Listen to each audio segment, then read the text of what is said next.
Hello, അപ്പോൾ ഇന്ന് match day ആണ്. മെസ്സേജ് അയച്ചുകൊണ്ട് പറയും ഇപ്പത്തൊന്ന് പറയും. ഭയങ്കര പഞ്ച്വാലിറ്റി ആയിരിക്കും മെസ്സേജൊക്കെ അയക്കുന്ന സമയത്ത്. പക്ഷേ എങ്കിൽ നമ്മളെടുക്കാൻ വരുന്നതാ 6 മണിക്ക് തുടങ്ങുന്നുണ്ടെങ്കിൽ 5:55 നമ്മളെ റൂമിനോട് നമ്മളെടുക്കാൻ വരുന്നത്. ഇങ്ങനത്തെ ചങ്ങായിമാരെ നമുക്ക് കണ്ടാലേ കാത്തിരിക്കാം. എന്താ ലേറ്റ് ആയി? മൻസൂർ ലേറ്റ് ആയിയാ? ശനി ഞായറൊക്കെ എന്ന് പറഞ്ഞു കഴിഞ്ഞാൽ നമുക്ക് കളിൻ്റെ വെടിക്കെട്ടാണ്. എന്തിനൊക്കെ വേണ്ടിയിട്ട് കുറേ ക്രിക്കറ്റ് കളിച്ചു കൂട്ടുന്ന പ്രവാസികൾ, ക്രിക്കറ്റ് നെഞ്ചിലേറ്റി നടക്കുന്ന യുവാക്കൾക്ക് ക്രിക്കറ്റ് എന്നൊരു ഹരമാണ്. അതൊന്നും ബാക്കിയുള്ളവർക്ക് പറഞ്ഞാൽ മനസ്സിലാവില്ല. കളി തുടങ്ങുമ്പോൾ ഗോൾഡ് ഉണ്ടാക്കും. കളിക്കുമ്പോൾ ഭയങ്കര പ്രാക്ടീസ് ചെയ്യുന്ന പ്ലെയർ എല്ലാ ടീമിലും ഉണ്ടാവും. അതാണിവൻ.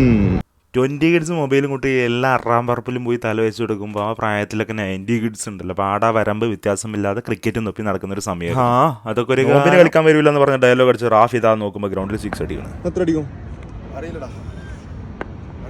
അറിയില്ല. അങ്ങനെ ബോബി ഒന്നും അറിയാതിരിക്കുന്ന സമയത്താണ് അടുത്ത ബോൾ റാഫി കുറ്റിയും പറിച്ചു പോയത്. ഈ എത്ര അടിക്കും? ഈ 106 അടിക്കും. അഹങ്കാരം. എന്താ പ്ലാൻ എന്താ? പ്ലാനിങ് നമ്മള് വെട്ടിക്കെട്ട് ബാറ്റിംഗ്. ഓക്കെ.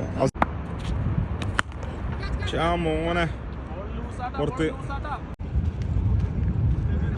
സങ്കടമുണ്ടോ? ഈ ഔട്ടായിരുന്ന പ്ലെയറെ കളിയാക്കാൻ നല്ല രസമാണ്. അങ്ങനെ കളിയും പഠിച്ച് കളിയും ജയിച്ചു. Thank you.